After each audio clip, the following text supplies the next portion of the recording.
Le mot apocalypse vient du grec apokalypsis, qui signifie révéler, dévoiler, découvrir. Le livre de l'Apocalypse est parfois appelé Apocalypse de Jean, car il contient la révélation des événements de la fin des temps accordés à l'apôtre Jean par Dieu. De plus, le mot grec pour apocalypse est le tout premier mot du texte grec du livre de l'expression littérature apocalyptique et employé pour décrire l'usage des symboles, d'images et de chiffres pour décrire des événements à venir. En dehors de l'Apocalypse, on trouve des exemples de littérature apocalyptique. En Daniel 7.12, Ésaïe 24.27, Ézéchiel 37.41 et Zacharie 9.12.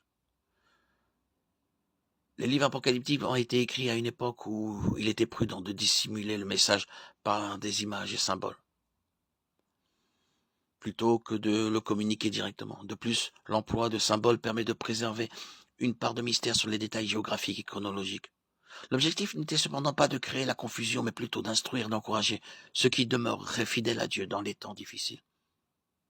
Au-delà de son sens spécifiquement biblique, le terme apocalypse fait souvent référence à la fin des temps en général ou aux événements de la fin des temps, comme le retour de Christ et la bataille d'Armageddon sont parfois désignés sous le vocable d'apocalypse. L'apocalypse sera la révélation finale de Dieu, de sa colère, de sa justice et enfin de son amour. Jésus-Christ est l'apocalypse suprême de Dieu qui nous l'a révélé. Jean 14, 9. Hébreux 1, 2.